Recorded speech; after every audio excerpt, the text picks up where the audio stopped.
Continuamos com o nosso programa Eclésia dessa noite. Estamos conversando sobre o livro do Êxodo. Aliás, o programa de hoje é a continuação do programa da semana passada. Nós estamos na segunda parte, de um estudo que começamos na semana passada sobre o livro do Êxodo com o padre Guido Montinelli, que é doutor em teologia bíblica, entende bastante desse assunto. Inclusive, os estudos do padre Guido, quando ele fez o doutorado, tem a ver com o Antigo Testamento, não é isso, padre Guido? O senhor estudou exatamente o Antigo Testamento? Sim, me formei, fiz o doutorado defendendo a exegese veterotestamentária. Isto é, eu estudo pormenorizado dos 46 livros do Antigo Testamento nos 3 idiomas originais, grego, hebraico e aramaico. E a gente é muito grato a Deus, por ter o padre Guido aqui para partilhar o conhecimento que ele tem sobre as Sagradas Escrituras, como é o caso do programa da semana passada, de hoje, e tantas outras ocasiões. Lá na nossa página do programa Eclésia, rs21.com.br/eclésia, tem muitos programas que estão disponíveis lá, todas as edições do nosso programa Eclésia. Vários desses programas, justamente, a gente trata de assuntos bíblicos, porque o padre Guido é fera nesse assunto e a gente quer aproveitar disso.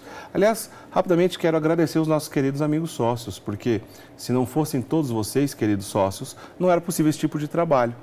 Você que todo mês faz a sua doação aqui para a Associação do Senhor Jesus, para a Rede Século XXI, mantendo essa emissora no ar. Se você gosta do programa Eclésia e ainda não é sócio, fica o convite, ligue para a gente, se torne sócio aqui conosco, porque é a principal maneira que a gente mantém o nosso trabalho de evangelização de pé, é justamente com a colaboração dos nossos queridos sócios. Mês a mês, na medida do possível, você que vai estipular e vai dizer quanto que você quer fazer a sua doação, tá certo? Você pode parar quando você quiser, mas a gente estende a mão mesmo para que você não pare, para que você mantenha o costume de fazer sempre a sua doação mensalmente, para que a gente possa levar um programa como esse, como é o programa Eclésia e tantos outros que acontecem aqui na Rede Século XXI. Uma graça de Deus contar com o teu patrocínio, com a tua ajuda, você que entendeu o nosso trabalho de evangelização. Então, as nossas atendentes estão disponíveis para tirar toda dúvida, como é que você faz para ser sócio, quais são os passos que precisa ser dado. Você vai receber na sua casa a Revista Brasil Cristão, então você vai fazer um cadastro conosco para você deixar o seu endereço e receber a Revista Brasil Cristão todo mês na sua casa, como forma de agradecimento mesmo pela tua ajuda direta aqui nesse trabalho de evangelização. Aliás, a Revista Brasil Cristão é bem interessante também, cheio de artigo muito rico, muito profundo. Além disso tudo, tem ainda um encarte, com o comentário da liturgia de todo santo dia, e é um trabalho que o padre Guido faz conosco também. Você, inclusive, você, querido sócio, recebe na sua casa todo mês esse trabalho que o padre Guido fez também com esse encarte da liturgia de todo santo dia comentado pelo padre Guido. Então, Deus lhe pague, você que é sócio, e se você ainda não é, fica aqui o nosso pedido, a gente estende a mão mesmo, para que você venha conosco nesse trabalho de evangelização, somar forças para que a gente possa seguir adiante com esse bonito trabalho. Padre Guido, vamos entrar numa questão, então, conforme lembramos já no bloco anterior. Gostaria de entrar, então, nesse momento, Padre Guido, nas questões relacionadas às imagens, porque o livro do Êxodo trata dessa questão. Sim. É uma coisa que tem muita confusão com os protestantes. Já em muitas ocasiões no programa Eclésia isso foi assunto. O livro do Êxodo, Padre Guido, proíbe o uso de imagens, por exemplo, de como nós católicos estamos acostumados, Santo Antônio, Santa Rita, que a gente tem uma imagem para lembrar desses grandes santos.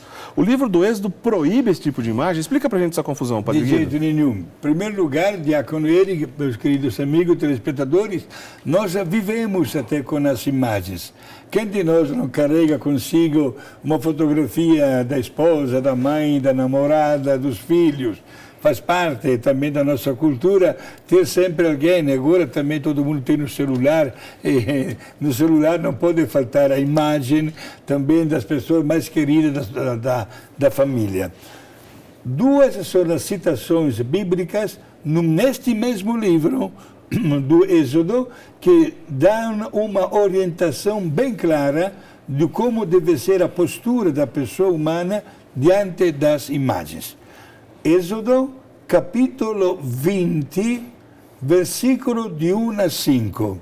E é, digamos assim, uma expressão que todos os nossos irmãos protestantes e crentes defendem, e se pudesse escrever tudo isso com letra maiúscula e sublinhada para entrar na cabeça, eles defendem isso. E, naturalmente, é a palavra de Deus. O que está escrito? De não fazer estátuas, Deus é um Deus, desculpa a expressão, ciumento, não admite um Deus paralelo, né? Temos que adorar única e exclusivamente a Deus e não fazer nenhuma imagem. Está escrito assim. Portanto, este texto é muito usado pelos nossos irmãos para dizer é vontade de Deus que não se faça nas imagens. Em primeiro lugar, temos que dizer, antes de pronunciar uma palavra como se fosse uma sentença, tenhamos 2 minutinhos de humildade e vamos passar 3 páginas só. Vamos ao capítulo 25, no versículo 17 a 20, onde se trata de construir a arca da aliança, e Deus dá uma ordem: faça 2 querubins de ouro. Querubins são os anjos. Faça 2 querubins, imagem de anjos de ouro. Então, vem uma pergunta: Deus está a favor ou está contra as imagens? Deus não tem nada contra a imagem. Deus tem tudo contra um culto errado que se pode fazer da imagem. Ou seja, não seria um ídolo. Exato, porque Deus faz questão de ser adorado, e só Ele tem toda a razão. Ao passo que para as imagens existe um culto não de adoração, mas de veneração.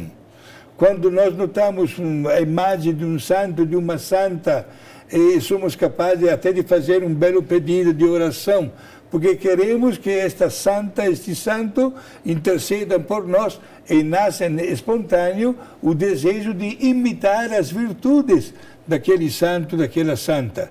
Quando, portanto, a Igreja, através do magistério, defendemos isso mais de uma vez, né, Diácono Eric, apresenta os 3 tipos de relacionamento com o sagrado: diante de Deus, diante dos santos e diante de Nossa Senhora, que tem uma veneração até mais alta, mais ampla.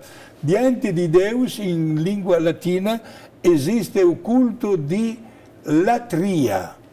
Latria, uma palavra que nós não usamos em português, é latina, significa culto de divindade, portanto, de adoração. E somente Deus deve ser adorado. Culto de latria. Vale lembrar, né, que a palavra idolatria é quando alguém aplica esse culto latria a um ídolo, alguém que não é Deus, alguém que foi colocado no lugar de Deus. Idolatria, ou justamente esse tipo de culto que só Deus merece e não nenhum ídolo, seja representado numa imagem ou seja fora de qualquer imagem. Nós não queremos praticar isso em hipótese alguma. E aí está claro que, obviamente, todos nós católicos não cometemos esse tipo de pecado de idolatria quando a gente olha para os santos. Por quê, Padre Guido? Porque aí vem o outro tipo. Exato. Depois temos o culto que se dá aos santos e às santas, chamado de dulia, em língua latina. Dulia é um culto não de adoração, mas de veneração. E entre todos os santos e santas, destacamos Nossa Senhora com um culto que chamamos de hiperdulia. Isto é, um culto de veneração especial, mais nobre e mais alto ainda. Mas também para Nossa Senhora não é latria, isto é de adoração, porque o culto de latria é único e exclusivo para Deus.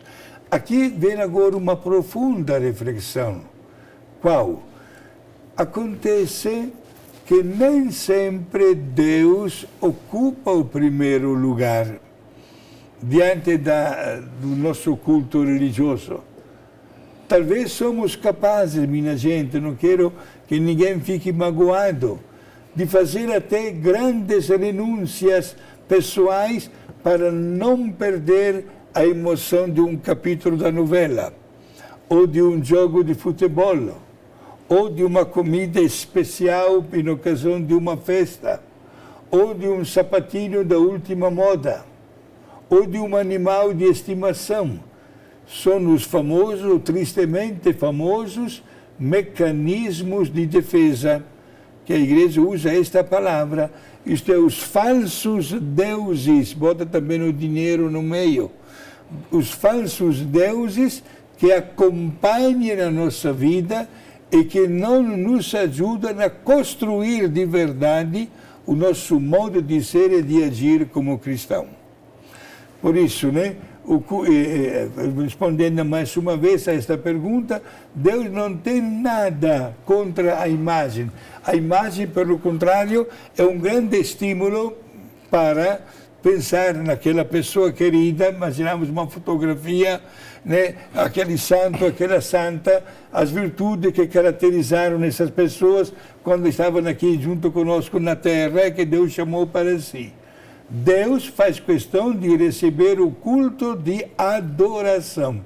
Os santos e as santas, o culto de veneração. Nossa Senhora, uma veneração especial e mais nobre ainda dos demais santos. É um assunto recorrente aqui. A gente diversas vezes já passou por esse assunto. Nossa página do programa Eclésia, na qual tenho divulgado aqui a todo momento, rs21.com.br/eclésia, tem um programa específico sobre isso, que nós dedicamos toda a nossa conversa sobre esse assunto, o culto ao santo e a questão das imagens. Mas o que está claro é, obviamente, que o livro do Êxodo não proíbe o tipo de culto que a Igreja Católica faz. Isso está claro, né? Agora, qualquer culto, seja dentro ou fora da Igreja Católica, de alguém que coloca objeto, coisas no lugar de Deus, obviamente que isso não está correto. Isso sim é idolatria, colocar alguém no lugar de Deus, portanto, um ídolo no lugar de Deus. Está claro? Esse assunto a gente encerra por aqui, porém, ele tem desdobramentos que você quiser. Você visita então o site que eu acabei de dizer e procure um programa lá na nossa lista de vídeos chamado a Questão das Imagens e o culto aos santos e a questão das imagens, lembrando corretamente como está lá, que lá tem tudo isso pormenorizado. Agora, Padre Guido, quando o senhor citou a passagem lá de Êxodo 20 e 25, a gente lembra justamente da Arca da Aliança,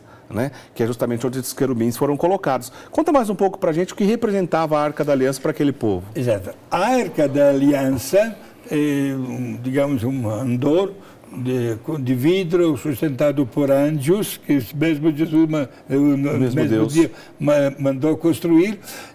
Era o símbolo da presença constante de Deus que acompanhava aquele povo. O povo, portanto, acompanhava milhares e milhares de pessoas durante o dia, tantas vezes durante a noite. Por que, padre, de dia ou de noite? Porque toda a viagem do livro do Êxodo aconteceu no deserto. E no deserto nós sabemos os fenômenos até físicos, né? Isto é, durante o dia um calor danado, digamos assim, né? E durante a noite um frio. Por isso Deus se servia também de manifestações milagrosas para mostrar a sua presença. Tantas vezes que o povo viajava de dia, havia como uma enorme nuvem que diminuía, né, suavizava, digamos assim, o calor do sol. E tantas vezes que preferiam viajar de noite, havia como uma coluna de fogo que orientava a caminhada por onde devia passar toda esta gente. Está tudo gravado isso dentro do deserto, né? E a arca era o símbolo da presença de Deus. Se alguém me perguntasse, padre, nesta viagem foi a arca, mas hoje, por exemplo, como é que nós poderíamos sentir dentro de nós esta presença de Deus que acompanha diariamente a nossa vida? Temos muito mais do que a arca, minha gente. Temos a mesma presença de Jesus na Santa Eucaristia. A Eucaristia deve ser exatamente o centro de toda a nossa vida cristã, porque a Eucaristia alimenta no corpo e o sangue de Cristo o nosso modo de ser e o nosso modo de agir. Daqui a necessidade que nós todos temos de alimentarmos de Cristo, tendo exatamente a devida preparação. E vou acrescentar mais uma coisa, diácono Eric.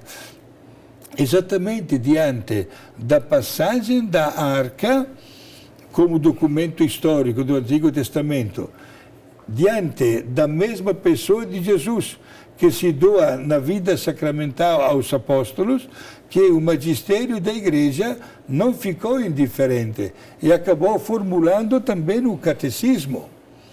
aprovado plenamente pela vontade divina.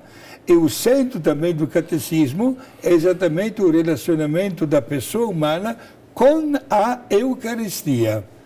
E a Igreja, além dos 10 mandamentos estabelecidos diretamente por Deus e entregue a Moisés, formulou também 5 mandamentos para alcançar o mesmo objetivo na experiência de nós de todos os dias. São os mandamentos da Igreja, os 5 mandamentos da Igreja. Que vale a pena, talvez muitas pessoas não conhecem, né? Participar da missa aos domingos, certo? E dedicar o domingo como dia sagrado, com a abstenção do trabalho, dedicando-se mais à família também.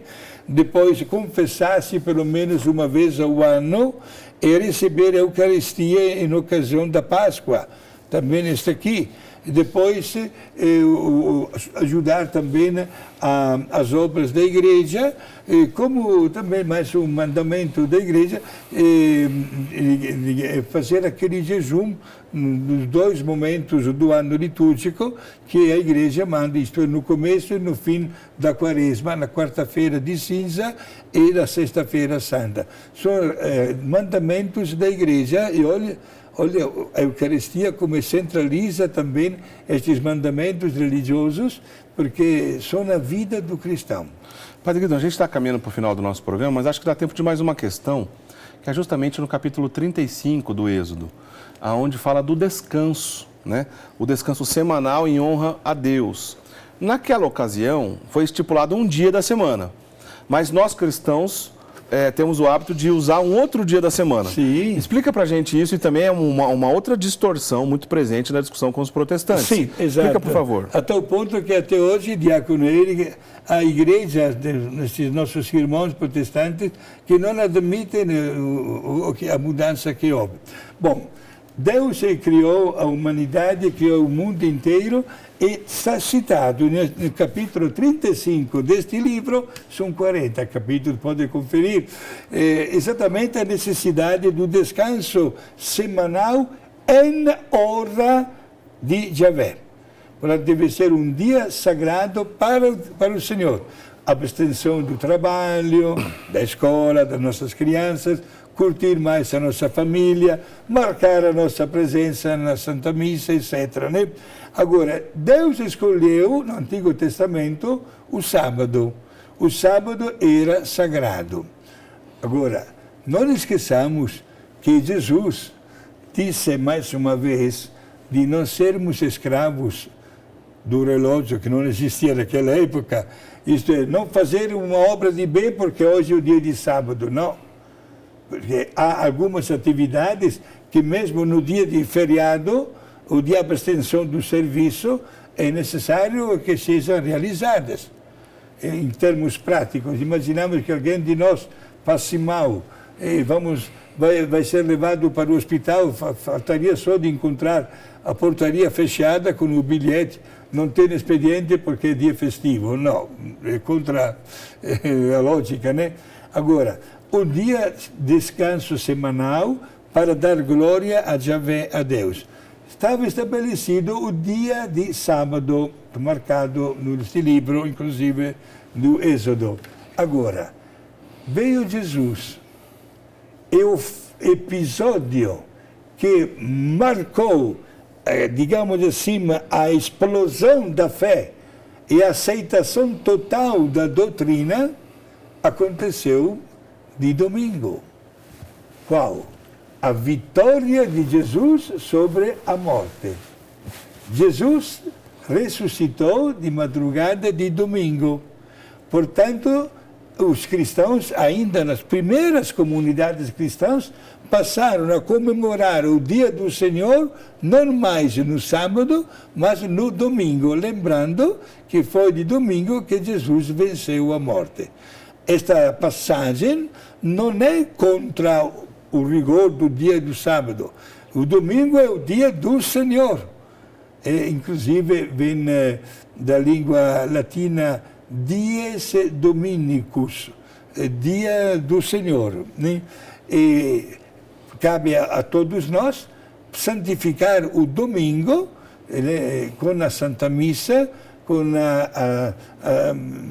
curtir mais ainda a nossa família, uma abstenção dos trabalhos que caracterizam o nosso dia a dia, para dar glória a Deus. Por isso, diríamos logo, mas padre, há uma contradição, portanto, não. Houve somente uma passagem lógica e justificada pelo fato que Jesus se ressuscitou exatamente no dia de domingo. Por isso passamos a comemorar com o dia do Senhor. Muito bem, Padre Guido, a gente está encerrando o nosso programa. Queria que o senhor desse as suas considerações finais, justamente para quem não tem o costume de ler a Bíblia, está distante desse hábito, e ao terminar as suas considerações, a bênção, por favor. Certo. Vou dizer em primeiro lugar, diácono Érico, que é bastante comum também para mim, no atendimento espiritual, aconselhar as pessoas a ler exatamente o capítulo 20 do livro do Êxodo. Por quê? O capítulo 20 narra o conteúdo dos 10 mandamentos que Deus entregou para Moisés. Os 10 mandamentos se tornam, ao mesmo tempo, um verdadeiro exame de consciência para avaliar a nossa caminhada e para notar se estamos indo bem ou se precisamos fazer algumas modificações, né? Caso prático, por exemplo, se eu perguntasse para tantas pessoas, até neste momento para a televisão, assim, o que queres o primeiro mandamento? A resposta é imediata: amar a Deus sobre todas as coisas. Ótimo, mas vamos ver no capítulo 20, está escrito: amarás o teu Deus com toda a tua inteligência, com todo o teu coração, com toda a tua boa vontade. E amarás o teu próximo como a ti mesmo. Oh, bem mais comprido. Ele se torna um verdadeiro exame de consciência para ver se, na verdade, Deus ocupa o primeiro lugar no meu amor. Por isso, né, aconselharia a todos a leitura destas páginas, né, do livro do Êxodo como um verdadeiro exame de consciência e, ao mesmo tempo, para poder renovar a nossa adesão a Deus, que nos ama, que nos acompanha não só como a arca, mas sobretudo com a Eucaristia, acompanha todos os passos da nossa vida para que possamos alcançar a felicidade eterna junto com Ele. Sua bênção, Padre Guido. Certo, obrigado, meus amigos. Valeu a pena conhecer um pouquinho mais este livro. Tenha em amor a Bíblia Sagrada. Faça qualquer projeto para encontrar um tempo hábil diariamente para a leitura, mesmo que seja uma meia página da Bíblia Sagrada. A bênção de Deus Todo-Poderoso, o Pai, o Filho e o Espírito Santo. Amém. Obrigado. Obrigado, senhor, Padre Guido, por ter nos dado essa aula de hoje, da semana passada, sobre as Sagradas Escrituras. É muito bom aprender com o senhor que estudou. Eu acho que também isso vale de incentivo para jovens, de repente, até seminaristas, né, que estão ainda na formação para a vida religiosa, para a vida sacerdotal.